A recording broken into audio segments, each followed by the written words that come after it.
This is Between Hook Sets. I'm Jason Walter from In Through the Outdoors with my partner in slime, Kurt Underhill from the Fishing Crew. Good job, buddy. We're back. Hey, there we go. Yeah, set the hook and showed my immaturity in the whole 9 yards. I'm such a child. You started with the right video. You set the hook. Yeah, I got it right. Yeah, I did. I feel good about it.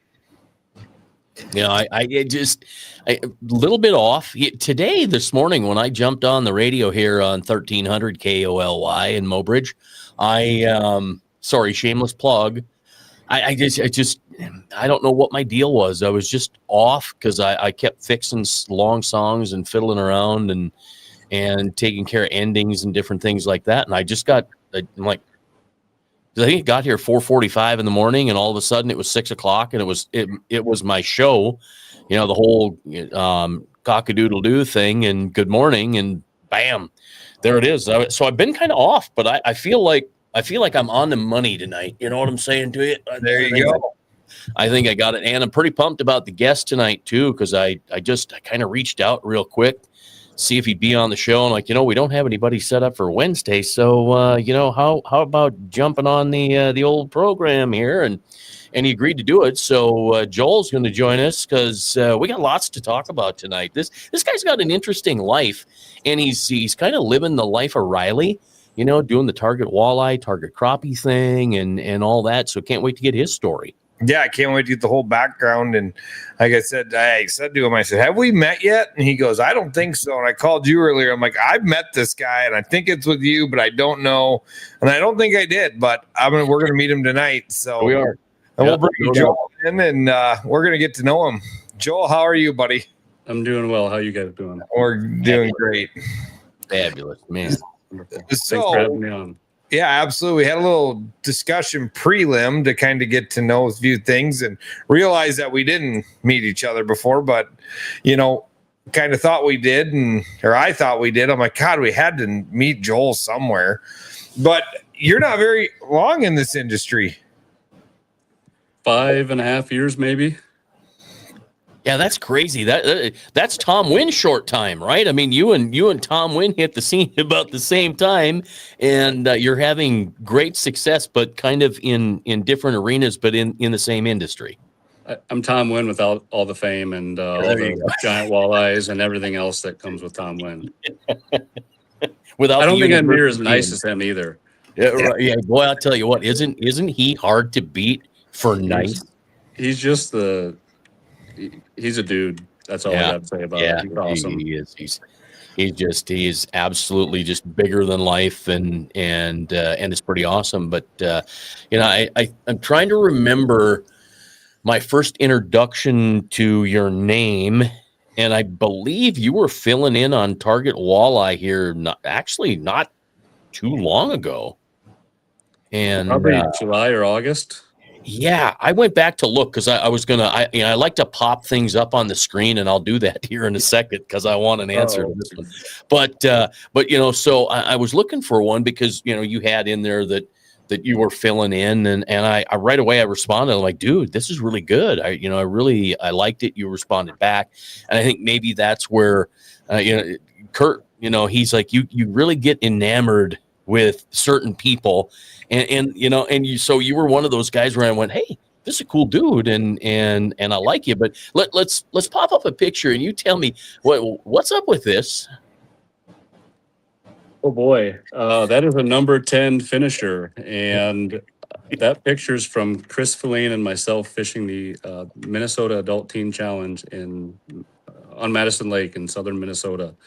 Oh, so is that what this is? That's what that is. Yeah. Okay. All right. Yeah. Yep. Bingo. So here's the deal. Go back to that photo. It happened to me too. Oh, are you going to ask him about his fingers? No. Go back. Next photo. Oh, you mean this one here? I don't see any blood on your hand there. So. I was seeing if there's like a paper towel or electrical tape. Electrical tape's my key. I fixed it in post. Oh, okay. That's actually funny because I have done that with last year when I got into my fall eye and I had a few walleye that got a little bloody, and so I doctored a little because I didn't want people to see the blood because I know that they get a little bit. But no, wait a minute now, May the 10. I just picked up 10s 3 weeks ago, and so you were privy to the number 10 a little earlier than the rest of us, eh? I think I'd had that bait like 3 or 4 days. Oh, no kidding. And Yeah, it bit you like that? Honestly, I yeah, think so I had this money badger like 3 or 4 days too, and it stung. And I reached down to grab that walleye, and I saw it coming. And matter of fact, I yelled no. The old slow motion no thing, and wham! I'm like, well, there it is. And so I did everything I could. And here's the deal. This is it. I'm sorry, this isn't about me, but I kept fishing with it in my hand. I'm like, well, the heck with it then. Everything's fine. And then I went home, tried to get it out. I was too chicken to pull it out because it was, you look, you could see you can see where the tip of the hook was going to point. The hook was going to come through, and so I put a hypodermic needle in there up against the barb and popped it out. But yeah, I'm like, I can't stop fishing. The big fish are biting. So I didn't really have that. I didn't really have that problem. I guess we caught some big pike. But interesting thing about that photo, we were on Madison Lake throwing, fishing weed lines and whatever, trying to win the walleye side. We'd won it the year before. It's a charity tournament, right? So you're just fishing for fun. We were catching 8 and 9 inch crappies on that number 10 finisher every catch. Really? Yeah. No kidding. Just I should send you some photos of that, but it's crazy. They were barely bigger than the bait, it seemed like, some of them. And I saw a hot spot in the weeds, and I'm like, I think that's a fish. So I chucked that thing out there, and it was a 36.5 inch pike. Oh, really? Yep. Here for a second, I thought you were going to say 36.5 inch walleye. I'm like, huh? That one was 28.5. Okay, well that's a big fat 28.5. That was an easy 10.5 pounder. That thing was fat. I didn't weigh it. I wish I would have. I caught that December 26th of 2022, I think. Okay. And South Central Iowa and a very skinny river, which Iowa has, there's a lot of big fish, but there's a lot of lakes that suck too, that should be good and are really hard to fish. But the skinny, shallow rivers always produce the biggest fish there. Yeah, you don't hear much for walleye or other tournaments coming out of the Iowa realm other than, the Storm Lake, that area up there, Okoboji area is all I ever hear for Iowa for tournament stuff. Yeah, the rivers are, aside from, the IGLs and, Clear Lake is really good now because of the slot most of the time. Rathbun is really good, but the rivers are really the hidden gem. Northeast Iowa, the Cedar, the Shell Rock, pretty much anywhere you can go. The Upper Des Moines up by Algona is really good. But yeah, that's where all the longfish go. I mean, there's fish that have been up to 33, 34 inches that have come out of Iowa that don't get talked about. I won't say where, but keep it secret. It's got the right fish in the right places, but most of it is, I think 93% of the fish are in 7% of the water, maybe 97% are in 3% of the water. Oh, that's honestly, that's pretty good math. We were talking here at work here about different things, and I said, well, I know there's one statistic that you can't refute, you can't argue with, and that's 10 out of 10 people will die. It's true. Yeah, I went there. Yeah. Joel, let's get to know your background. We kind of went instantly into your fish hooks and hands, and let's get to know you before we got hooks in our hands and where you started and what you do now. Yeah, I want to touch on that, on the hook thing first, because that was actually not from the finisher. It was from me grabbing that pike underneath the gill plate and then trying to pinch his forehead shut so it wouldn't bite me. And the teeth from the bottom jaw actually went through the roof of the mouth of that fish and punctured my thumb. Really? Yep. So I didn't have to dig a hook out of there. Okay.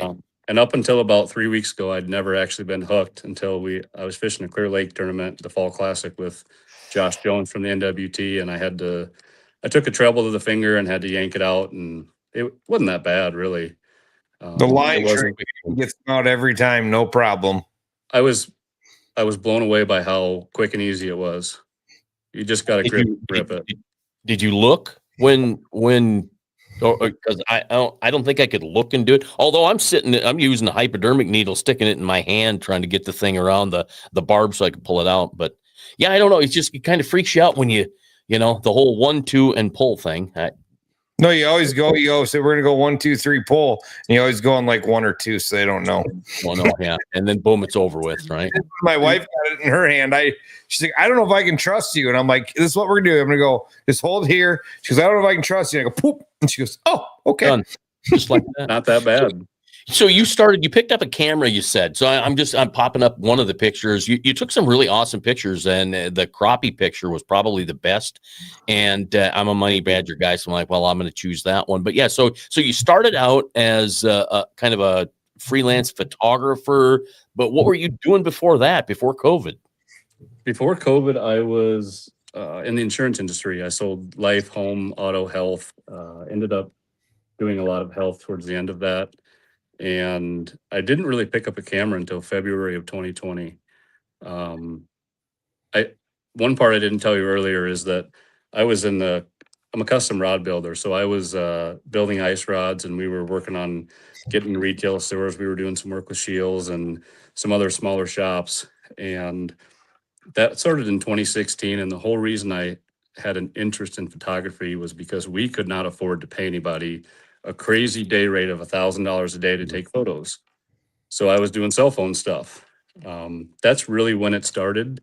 So, 9 years ago, but I took it to a different level when I started buying real equipment and really investing in the craft. So it became kind of did it become an obsession, or did you think you were going to make money at it, or tell us that story. How did that all go? I didn't really have anything else to do during COVID. I suppose, yeah, right. Because you picked up a camera before COVID, and then boom. Yeah, I just played around. I enjoyed the learning process. I always have enjoyed the learning process of whatever it is I do, whether it's OWIs in my law enforcement days, back to 2011 or 2012, tackling the challenge of health insurance, which is a horribly boring thing to do, but I enjoy the challenge of that, and that becomes a little bit interesting. You don't really have a choice. You gotta enjoy it, otherwise it's miserable. But photography was just another challenge, and it's something that I kind of just fell in love with. It was a God thing. Never really believed that I had an eye for it. Never went to school for it. Never, even today, I wouldn't say that. I take great photos. I'd say that I just take a lot of photos, and I keep the good ones and throw away the bad ones. And that's something the God thing, right? You brought that up. It happened with my In Through the Outdoors. My mom kept at, why are you doing this? I'm like, I don't know. Is that kind of the thing with you too? You don't know why, you don't understand it, but everything just keeps falling into place. You're at the right place at the right time. You're like, what's going on here? Yeah, it's, God has a certain way of pushing you different directions or pulling you different directions. In that case, I had the wind at my back, and I was being pulled from the front too. And I had no choice but to just go into that side of things because I loved it that much. I have a graphic design background, which is a whole nother twist to the story, because I hate doing graphic design, but that's what I went to school for. Then I was a cop. It sounds kind of erratic, but and it really is. But when you look back, you never really understand what God is doing until hindsight is 20/20. It's hard to understand it in the moment, but I can retrace my steps and say, man, he used this to lead me to that, to lead me to that. And every one of those skills, I met so-and-so here, I learned this and that there. And I wouldn't be sitting in the In-Fisherman office right now if every one of those things didn't happen. All of the good, all of the bad, and everything in between. Yeah, and that's something that is part of the story: the good, the bad, the ugly, and the hindsight and the answers. Isn't it amazing? You're not looking for an answer; you're asking for an answer, and then all of a sudden, the answer appears, and And I think that's when you know that you're on the right track to your purpose and your destiny, right? Amen. Yeah. So you started out as just taking photos of your rods. How did you get the break? Like, what was it? Was there a certain photo, or you just kept showing up at the right place at the right time? A little bit of both. I showed up at a lot of the wrong places at the wrong time too. So it's We not all- that I had a special knack for that or anything like that. It's really a game of repetitions. It's not any different than fishing or anything else that if you want to get really good at it, you have to do it a lot and you have to be willing to fail. You've got to invest in the craft. You've just got to keep pushing the button. And I just never stopped pushing the button. And I'd say a lot of it is really the editing. And I think that's the most overlooked part of photography that really makes it your own, whether it's shooting photo or video. There's some basic things you can do, but that's really what separates you to give you your own identity or your personality of the creative vision.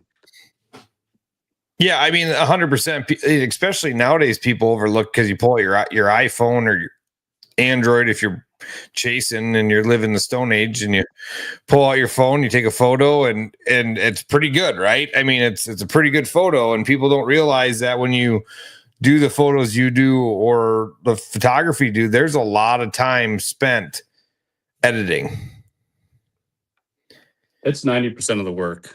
And that's what brings you can take a bad photo and turn it into a good photo with, sometimes the simple edits are the best. And I'm the type that would, walk all the way around the block just to end up right back where I started. And I've done that in nearly everything that I've done and said, oh, I've been here the whole time. But pushing the boundaries of color science and exposure and learning how to do that is really what I enjoyed. I just learned what I could get away with and what I couldn't. And kind of just adapted my style overall from doing that. So then you get a call from, did Brett call you? Did Chris call you? Did Al call? All of a sudden you're doing content for Target Walleye and Target Crappie. So yeah, I'll back up. I was on the Striker Pro staff, and a guy by the name of Mike Anselmo, who's one of my favorite humans in the world. He's a wonderful, wonderful guy. He was the brand manager there. He gave me an opportunity, hired me for my first photo shoot, and hired me for another one. And then, you start to share a little bit of that on social media, and people get wind or word of that, and then you accept job after job. But you're not going to get rich doing it. You do it because you really like it, and because you scratch that creative itch. And man, you get to be around fish. You get to take pictures of fish. And I love doing that, to the point where if there's a hot bite and there's somebody else in the boat, like if I'm with Chris, he catches a fish, I will put my rod down and pick up my camera because I enjoy it that much. Yeah, that's awesome. That's hard to do though, right? Well, I guess if it's a passion, which it must be, it's a little easier, but I just find it tough. It's like, okay, I just caught a fish. I didn't grab my phone. I didn't take a picture of it. I did nothing, but I released it and I caught it and I felt good about my catch. It takes a lot of work and training to set all of that fun stuff aside and start working. It's kind of just second nature. I enjoy it that much. I can catch that fish and I can have that memory for myself. That's great. But somebody else catches that fish, I pick up the camera. Now I've preserved the memory. They have it, and you can share it with everybody. And that's the only reason I can figure out that I've ever done it. Yeah, that makes a ton of sense. When we're out fishing, I'm like, because I'm not catching everybody else's catch. I'm like, hang on, let me get my camera ready. I'll take a picture of you, And it happened this past weekend. We went out and I caught big catfish again, but one of the guys, Ryan, caught a nice 26.5 incher. I snapped pictures of him. And Ryan, if you're watching tonight, sorry, I forgot to send it to you. I guess I'll have to do that when we get done with the show. But yeah, those pictures are for everybody, right? Somebody's got to take them. Somebody's got to put that imprint on history, and you're a part of that. And then, are you a writer by nature? Because doing Target Walleye and Target Crappie, you're more than doing pictures. I know that if Brett's busy, you'll fill and do some stuff there. Yeah, I'm a storyteller, and I enjoy doing that with a camera more than anything. But there's something therapeutic about sitting down and writing. I've done some of that. You're not going to see me all over In-Fisherman or Game and Fish, or all over these, with archives of articles. But I enjoy the process, and most of that storytelling has been done with a camera. You will see some writing coming up on the In-Fish side. Okay. As we ease into things. So it's only on my second week here, so I'm not going to say that there's crazy things happening, right? Like, So I barely have a key to the office. we got a question here. Josh Jones one says, "Wait, so you can take a picture of Joel and me and make us look good and make it look good?" We can fix anything in post. I've been waiting on that one for a little bit since we were talking about editing, but yeah. So, I mean, so you started off copping insurance, picked up building rods, then you started taking photos for striker, got to target walleye. Now you're at In-Fish. How did that journey happen, and how do you feel? Like, I mean, we all grew up with an In-Fisherman. I mean, that's what we grew up with. Ironically, I didn't. Really? And yeah, I didn't grow up reading it because nobody in my family fishes. So I feel a little bit robbed of that opportunity, and I will not rob my kids of that opportunity. But There you go. I love hearing the stories of people, like everyone that hears that. They're like, man, I grew up reading that. I love that. My grandpa had that. All of these things that warms my heart because it tells you that you're doing a special thing.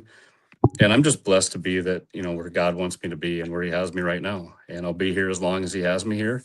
And just do the work while I can. Yeah, that's really interesting because I would think for Kurt, myself, having grown up with In-Fisherman, the whole 9 yards, if I got a call, I mean, I'd freak out. I'd absolutely freak out because there's, 50 years, if not 52 or 53 years, because Grandpa had it, and so for you, not having the history, of course, In-Fisherman's In-Fisherman, right? But you don't have that little kid history, which must change things for you. But then again, you wouldn't know the difference. So it's just cool that you're at In-Fisherman. I'm a huge fan of the brand, and I have been for 15 years. I just don't have that childhood attachment that most people have. That's interesting. If that makes sense, but I have the same love for the brand, and obviously, anytime you can blend science and fishing and education and combine all those things together, and who doesn't love that? If you don't love that, you don't like to catch fish. Yeah, 100%. I was Googling something because I didn't know it was an In-Fish, but the one thing I remember from I still vivid in my childhood memory was the walleye hardcover book my dad had that had a walleye chasing a night crawler. I had to look up 1986 it came out. Is that what it was? It was called. Might be on the wall back here. It's here somewhere. Oh, sure. And I didn't know if that was an In-Fish book, but I'm like, I'll never forget that book as long as I live. Like that walleye book, hard-covered walleye. And I mean, anybody that probably lived in South Dakota, probably his parents or somebody owned a copy of that book and has seen it. Sure. And it was that was like a staple in my childhood, looking at that. And then In-Fish magazines would come every week. And I mean, I look at some that I don't like the newer ones. I don't really, now in the digital world, I don't really look at them. Sorry. But like I can see the Al Linder one back there behind you underneath the In-Fish sign. I remember that cover. I mean, not growing up in it, but to get there, that's a huge, huge accomplishment. I'm going to show you guys something here because it's in a different room. Hang on.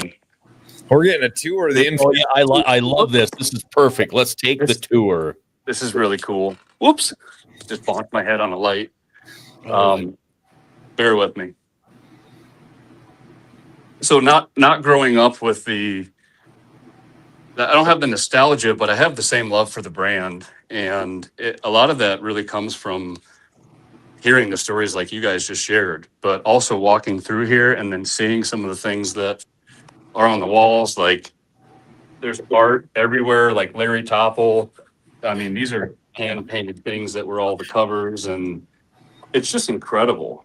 I mean, it's amazing.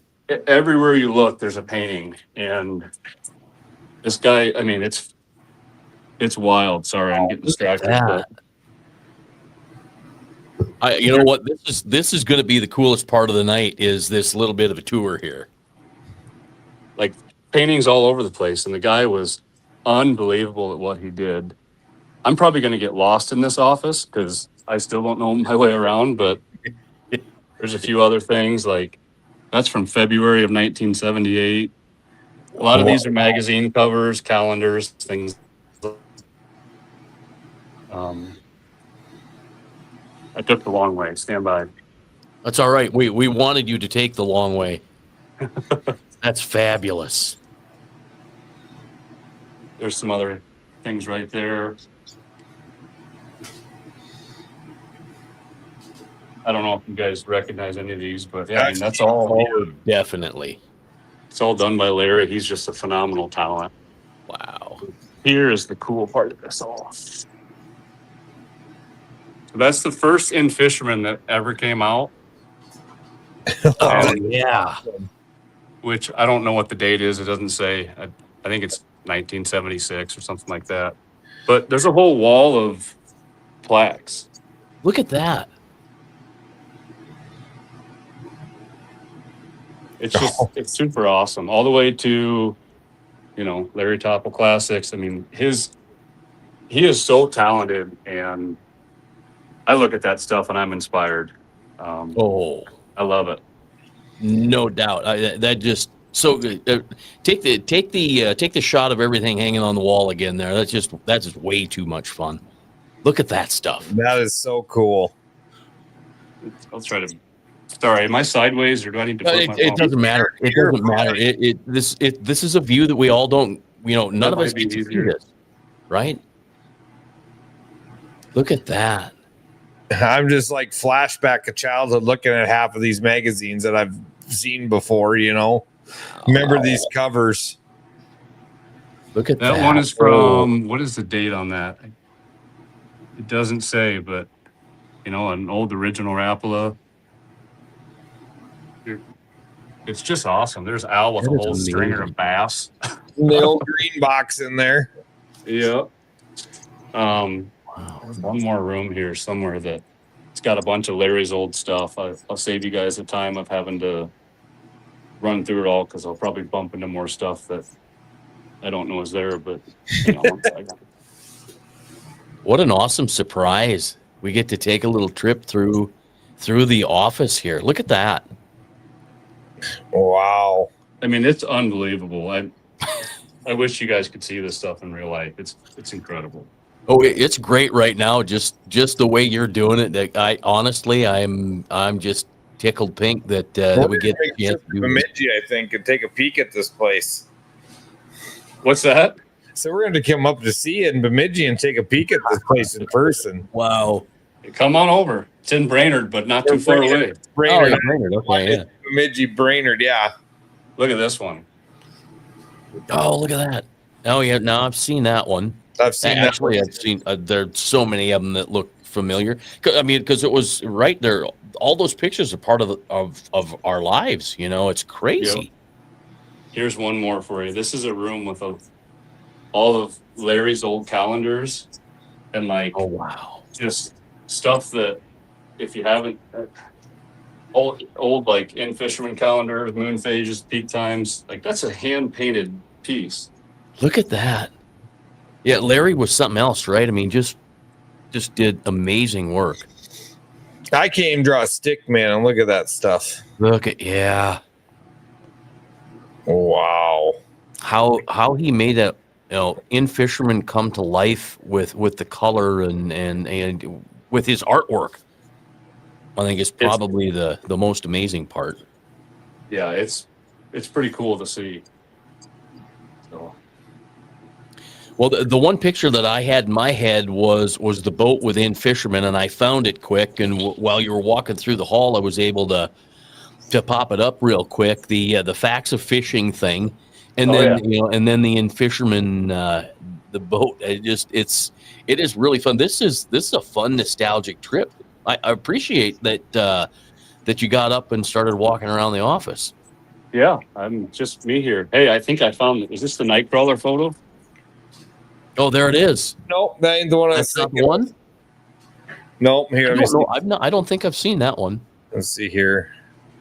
I'm not as good as chasing and uploading stuff, so I'm gonna have to do it this way. Let's see here. Hold your phone up. No, let's see here. Oh, you can share it. Share the web page. Yep. We'll share screen here. I think it's this one. Oh yeah, there you go. That's the book I remember. Oh yeah. I cannot see that. Oh, let me pop back up there. I took it out too quick. Got that? You got the small screen. I think it's this. There we go. That's the one I was. Can you Oh, see yeah. it? Yep. Yeah, that's the hardcover book that Trapper. Yeah, I remember that. It brings that. Yeah, 100%. Like, yep, that's the book. I mean, Plenty of people have seen these pictures, and it's so fun to see them hanging on the wall. well, and now you just got to think that, you're. I hate to put this on you, but you got a lot to live up with. But someday your photos are going to be hanging in this office. You know what I mean? Like your photos are going to be hanging in this office with this nostalgic stuff. That would be, it's hard to even explain what that would feel like. It would be awesome. I mean, I don't know what else to say. Be a dream come true, but it's a dream come true that I get to work here and take pictures of fish, but you got to catch them before you can do that. So, Isn't that the truth? I got into a conversation over the weekend where a couple of guys are just really angry at the fact that we're catching all these big fish and we need to leave them alone, and let them live. But I keep reminding people they're 20 to 25 years old and they're going to die if we don't see them, and so it's, and I had an episode about it. It's God's glory, right? I mean, these beautiful creatures have been down there for so long, and we have not had the chance to see them in numbers like we're seeing them now, right? And now all of a sudden we're getting to see, these gorgeous monster marbleeye.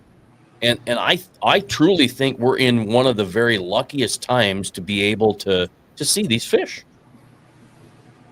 I think we're all realizing there's a lot more fish in bodies of water than we ever realized. And True. It's not an excuse to take more, but the thing that's not discussed very often is selective harvest. And 100%. like you still got to keep fish. You've got to take fish out of a system selectively to make room for other fish to grow. And otherwise it ends up being out of balance. And that's something that I wish was discussed more. We're going to talk about that a lot more. In-Fisherman is the company that pioneered that term. So actually I was talking with Corey today about that. It's important to talk about that stuff. It's in the social media, there's so much shaming going on. People are almost hesitant to do that. You still got to keep them. There's still food. You got to make room for more and bigger fish to enter the system. And in a lot of places it can help. Oh, did I lose you?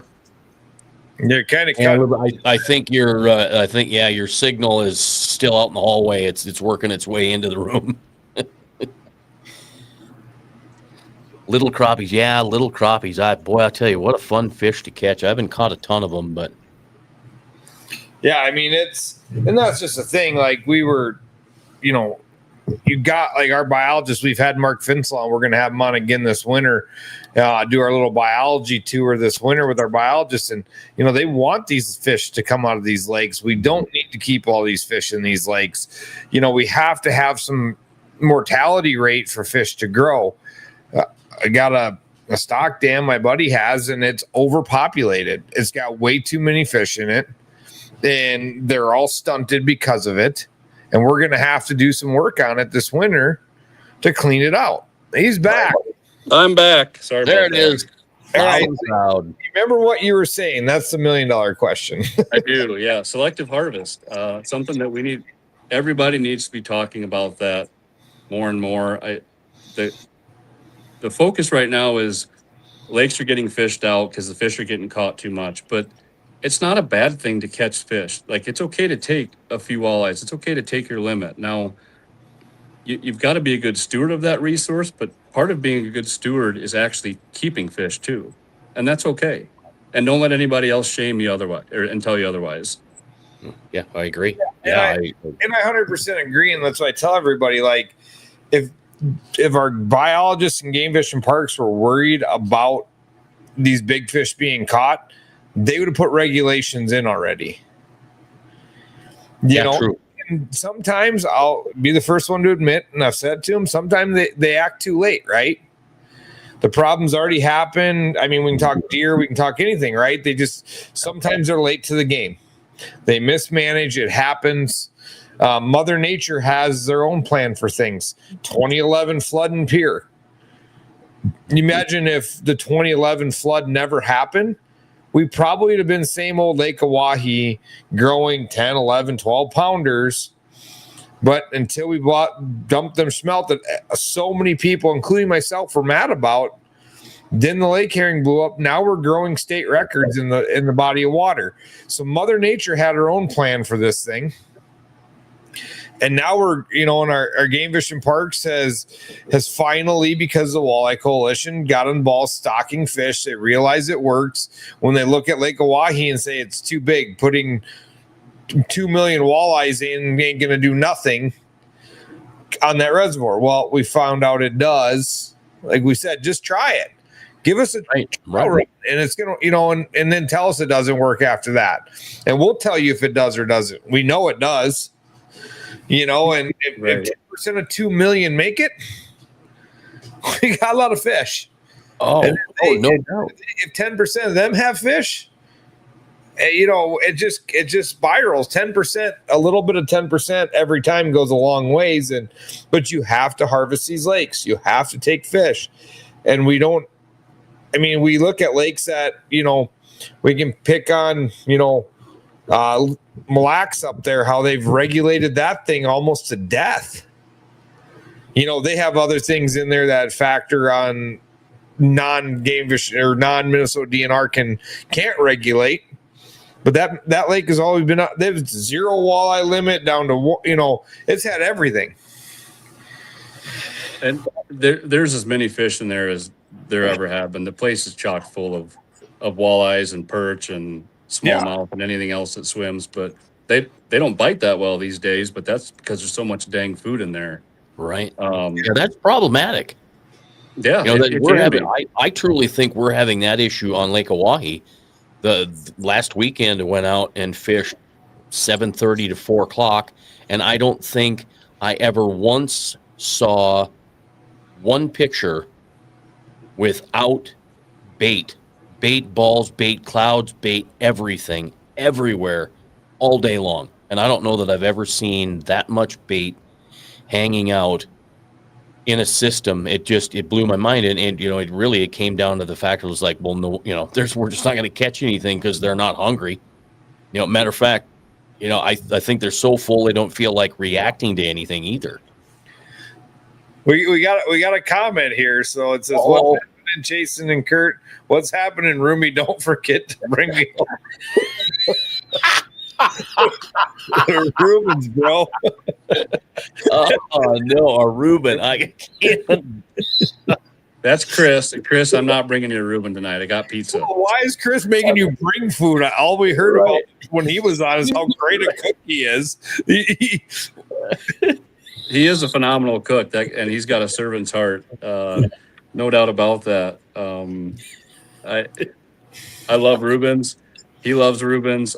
Chris, I'll bring you a Reuben. It's not going to be tonight.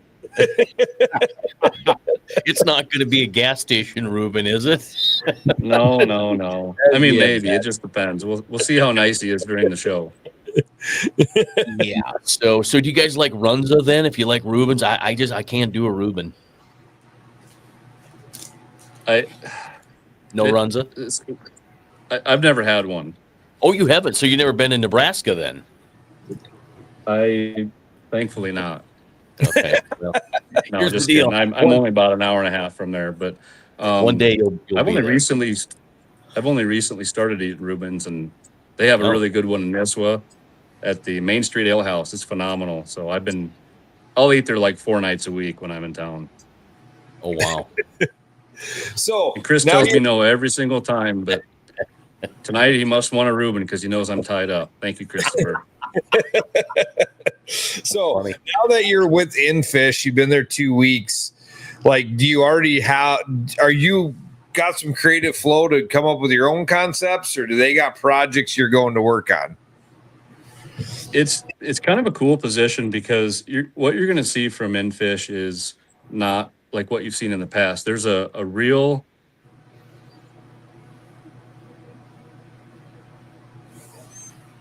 Do we lose them again? Yeah, like, is he locked up, or was that a dramatic pause for effect? It's Biggest probably dramatic pause we've ever had. Oh, yeah, right.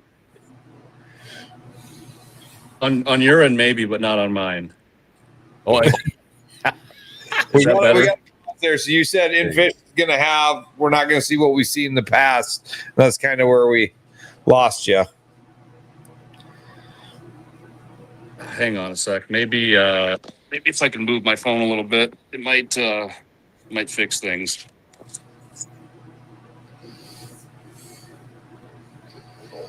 Yeah, you're going to see a much stronger digital presence, which is the real reason why I have a job.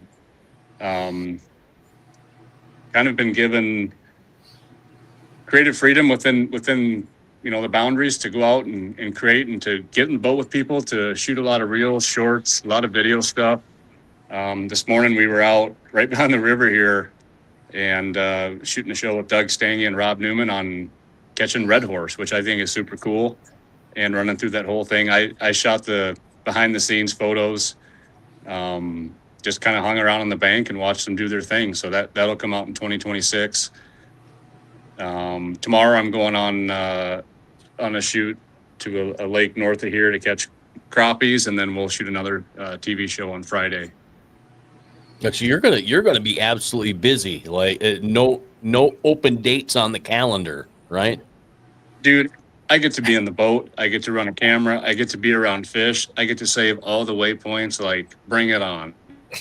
Right. Okay. So Kurt, did you was that Mr. Colorado? Was that Eagle Claw? Was that Eric? Did you get a comment from Eric there? Yeah, right there. Eric, where is he at? Eric? Right there. There he is. You know right what, Eric? You ever want to know what's going on in the fishing industry? Talk to that guy. He is the heartbeat, and he represents every angler. The dude has so much passion. Every time I chat with him, I wish it would last longer. And he's a really fishy guy. Yeah, it's fun to follow him on the socials. Yes, it is. Entertaining for sure. Yeah, well, Eric, I'm glad His you're wife's watching a hammer. the show. Yeah, right. Yes, exactly. And then we got Target Walleye. Come on, broken. Back connection is not BIS 101. You're in the office. There's nothing you can do about it. Wi-Fi is the Wi-Fi you get, right? Or aren't you on the Wi-Fi in the office there? I was, and it had a worse signal. But Chris, Oh. this is just my 2C, but I'm not going to address that comment on air. And Josh says the old trapper says when you're back home, you're gonna be hammering walleyes on his spot. Yeah, my spots. He's an awesome dude. I've gotten to know him really well. I've only known him for, I don't know, 5 or 6 months. We go to the same church. I've seen him at church, and I'm like, I sent him a message one day, and I'm like, dude, why are we not friends? Right. Like, let's go out and fish. So we did, and been picking on each other ever since. Old trapper. Yeah, he so I met him in Pickstown. He was walking across the parking lot, and it was hotter than heck out that day. And he was like, "Hey, do you mind if I sit on the tailgate here and catch my breath?" And so I'm like, "Sure, yeah." And I didn't know who he was. I didn't know Josh from Adam, to be honest with you. And then all of a sudden, I'm like, "Hey, wait a minute, I know him." So it was kind of a fun way to meet him, and then get to, the deeper you get into things, the more you meet people. And here's the thing, you'd have to agree too. Isn't this just a tiny little world? It's a small world with a lot of people in it. Wow, it is. It is such a small world with a lot of people. It's crazy. It's one of those things that the people that refuse to burn bridges are the ones that are going to be here for a very long time, because I was just talking to a guy this afternoon. This is the third company that I've worked with him or collaborated with him at. It's his second company. It's my third in the past 4 years or 5 years. But like, we've never lost contact. We've always worked together in one capacity or another, and it continues now. That's so amazing. You know who I miss? And I know, Kurt, I'm talking about me again, but you know who I really miss? And I have to say it because I have lost touch with them. Brian Brosdahl, Bro and Heather. I bet it's been a year and a half. And like, matter of fact, now either tonight when I get home or tomorrow morning, I'm going to send them an email and say, hey, it's such a small world, and there's so many good people in it. Bro is just a wonder. He's so awesome. But there are just tons of guys out there. The first time I reached out to Chris, he got back to me, and isn't it amazing how easily you can make friends in this outdoor industry right now? It's nuts.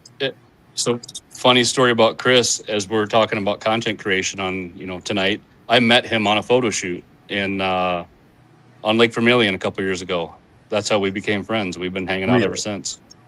Yep. I thought I was going to meet him. I'm trying to remember, Chris, where were you at? He was somewhere. I'm like, oh, Chris is going to be here. I got to meet the guy. And then somebody said, oh, you know what? It was at the Ice Institute last year, I believe, in Sioux Falls. And I'm like, what happened to Chris? Oh, he left. So I messaged him, and bang, he got back to me right away. And we've been pals ever since. Chris, it's good to know. He's an awesome dude. Yeah, no doubt. Then you missed him at the Classic when we did the old walleye photo guy shoot at the Classic, and you were gone somewhere. I'm always chasing the story somewhere, some way, somehow, and I missed it. Was Crispy the model at the photo shoot? Crispy the model. He was. Okay, what is Crispy the model? Yeah, yep. Tell us that story. Do you want the one that's safe for work or not safe for work? Well, it depends. You do you have one paycheck from In-Fisherman so far? That's your choice. Nope, not yet. We can't. Nope, not even that. That's up to you. You go ahead and you tell the story how you think it should be told. No, I'll just tell it the way that it is. Yeah, we were on a shoot for Cast King, and that's a company that I was doing some contractor work and planned a trip up to Lake Vermilion, and I don't even remember who I don't remember who invited him, but I didn't know of him, and obviously I'm super glad that he was there. But that was an awesome photo shoot, not because the weather was great, not because we caught a ton of fish. The weather was awful.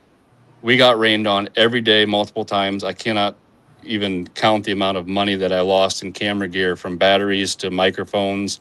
It was, a couple $1,000s. It was a soak fest.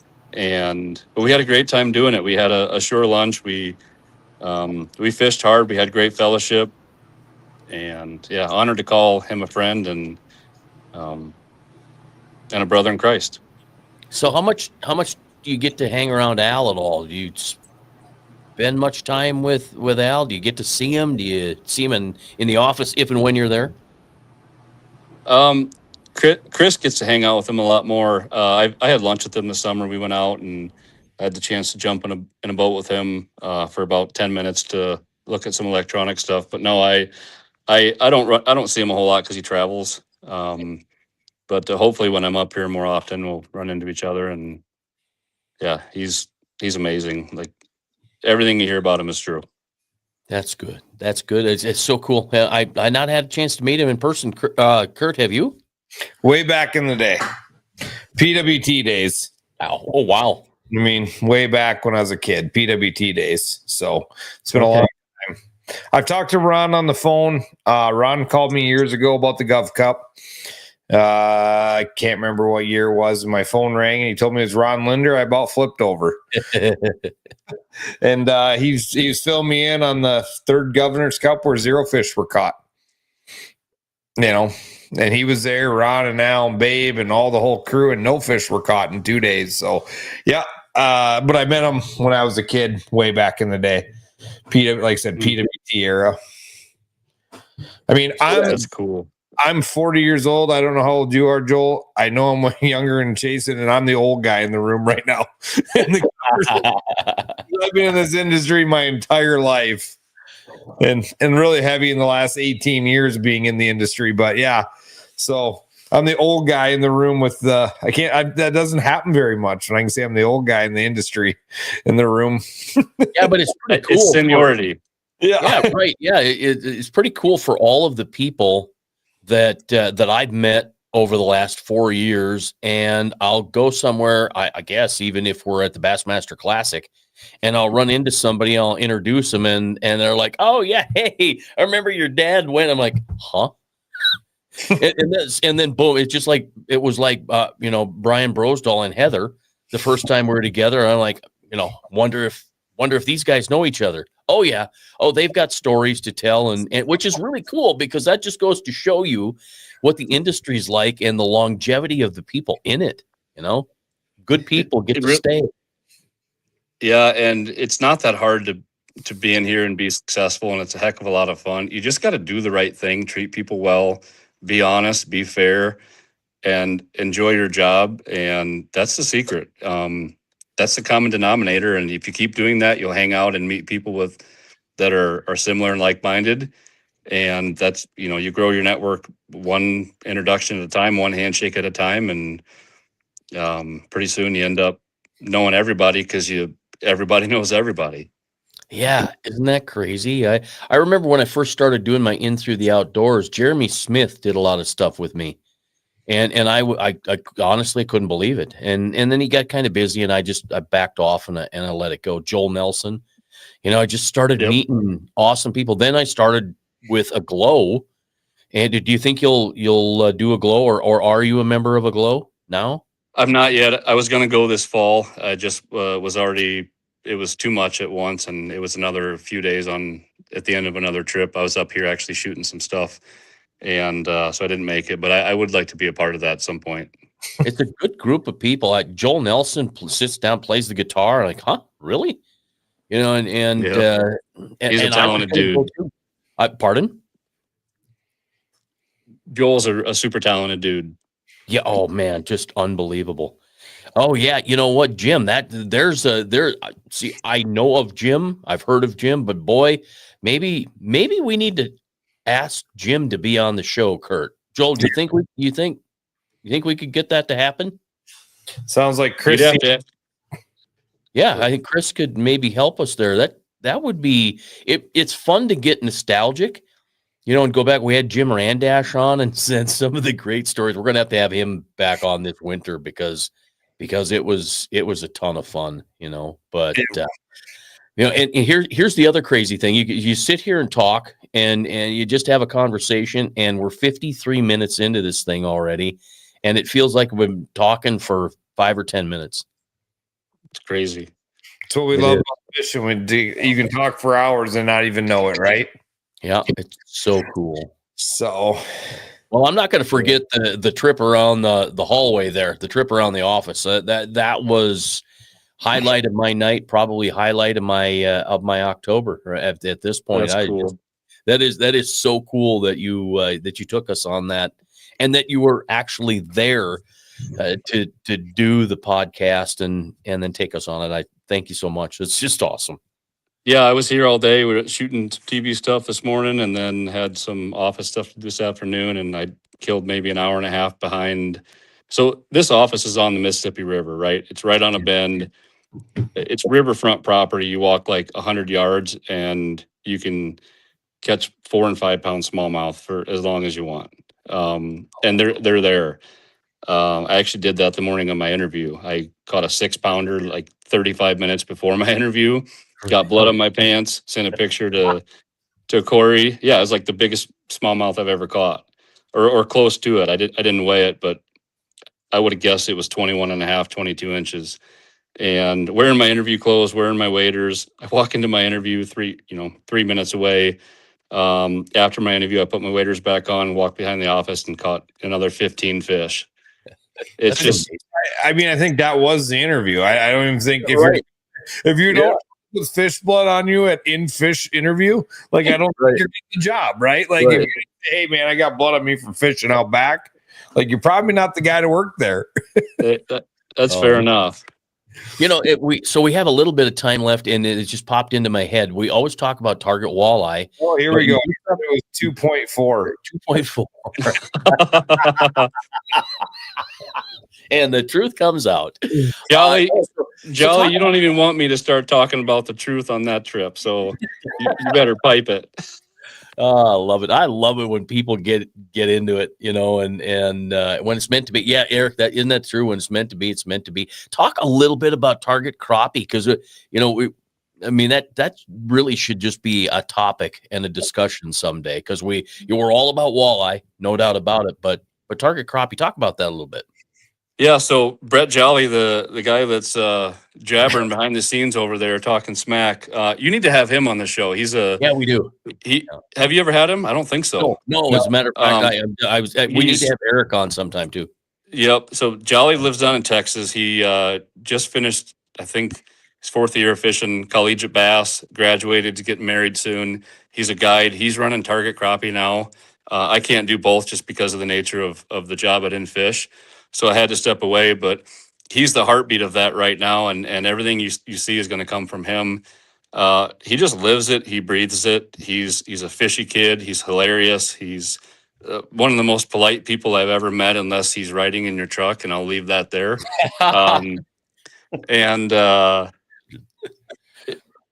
Yeah, he's awesome. He came up for the Fishers of Men thing and caught a 26 or 27-inch walleye, and he figured it out real quick, and had a great time with him. He's a cool dude. He'd be a good guest. Yeah, I don't know. Maybe we'll meet at the Classic this year, and maybe not. Maybe we'll have to have him on before then. So I'd put him on as soon as you can. He'd be worth it. Yeah. Okay. Well, you know what? We'll get her booked in the next couple of weeks here. So we keep this thing rolling. Right now we're kind of struggling to catch walleye here on Oahe. You know, things are picking up a little bit. It's about time to catch 15 and 16 pounders, isn't it? Isn't it reaper season? Oh, it's coming. I think our problem was we had too hot of fall. Yeah, warm water cool down, and I've heard it's starting to pick up, but slow. Yeah. Oh yeah, 100% going to be at the Classic. Okay, well, Brett, we'll look for you there, but we'll have to have you on the show maybe in the next few weeks or something like that. I'll send you a message on Facebook and we'll figure something out there. But yeah, I'll tell you what, the big wall, there was I think somebody caught a 16-pounder here 2 weeks ago. Really? And then a couple of 12s and some 13s. So, but that's on and off, but and it's pretty bad when you don't even hear about those fish now. I didn't even know there was a 16-pounder caught. Like I just found that out. Like caught another one. Yeah. Another one. Yeah, isn't it amazing? We used to just dream about the Columbia. I used to watch Seth Burrell and doing all of his stuff, and he's always catching these great big 10, 11, 12-pound walleye on the Columbia. I'm like, wow. And then they catch 15s and 16s, and here we are. I mean, now I moved, and I'm living here in Mobridge, and I am right here living on the river. And man, I'll tell you what, there's just nothing better. Unless you're in the In-Fisherman building on the Mississippi. I mean, that's pretty cool too. You know what? I've not caught a walleye out of this river. I think I caught one. It was 12 inches long in 2.5 years. I probably fished it 25 times. Really? Man. And I'm a river rat, but I'd trade smallmouth for walleye all day long. They are fun. I just love them. It's hard. They're hard to beat. I love catching walleyes too. But this walleyes are the easiest fish to catch. Yeah, right. I was just going to say. Is Kyle watching? Yeah, Kyle. I don't know if he's watching. He'll probably catch it later, maybe. He always tells us walleyes are the easiest fish to catch. And, That's funny. If you're in a boat with him, that's the truth, because that dude is a forward-facing sonar hammer. He's got him figured out. I jumped in the boat with him on the way up to Brainerd a few months ago. Said, "Hey, I want you to show me how you're fishing the finisher." And I have my ways. Other people have their ways. I've been successful, but I want to see how you do it. And it was a different style, and we whacked him. It was awesome. Yeah, I tried his style when I was in Pier over the summer, and I wasn't extremely successful because I'm not a stick, right? But I started using the finisher the way Kyle said to use it. He did the finisher 411, and I followed it to a T, and I couldn't believe they nothing big, but it was summer. It was a little walleye. They were 14s, 15s, 16s, 17s, but whatever. And then Kurt just comes down there and just starts catching fish at will. No, I don't know how to fish, but I'm, like, sure enough. So, anyway. You know what? A 14 to 17 incher, who cares? Those are fun. I mean, you're successful on it. Yep. They're biting it. You got something figured out. If you get around bigger fish, you'll catch bigger fish. Yeah. No doubt. Well, Joel, it's been great having you on, buddy. We're going to have to probably run cross paths sometime very soon and have to get you out here on the good old Missouri River, and we will catch you some walleyes out here. And bass. And bass. Walleyes, brown bass, anything that swims, like, I don't really care. I love it. I love being out on the water. Love to fish with you guys. This has been an awesome hour. I can't believe how fast it's gone, but extremely thankful that you... Holy cow. For the chance to be on here too. Well, we appreciate you. Thank you very much. Right. Thanks for answering back and doing what you do, because I've been enjoying it the last couple of months, and we're just starting here. So thank you. And congratulations on the new position. Yeah, congrats. Thank you, guys. Super All right, excited. everybody, take care. Guys, have a great night. Have a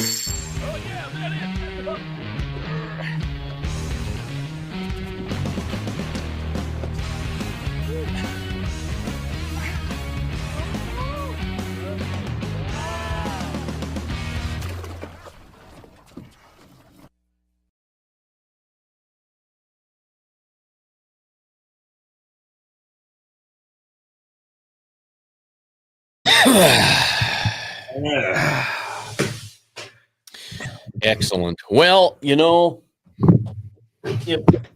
anything, we certainly are meeting all the right awesome people, right? Yeah. 100%. Yeah, and that's you get.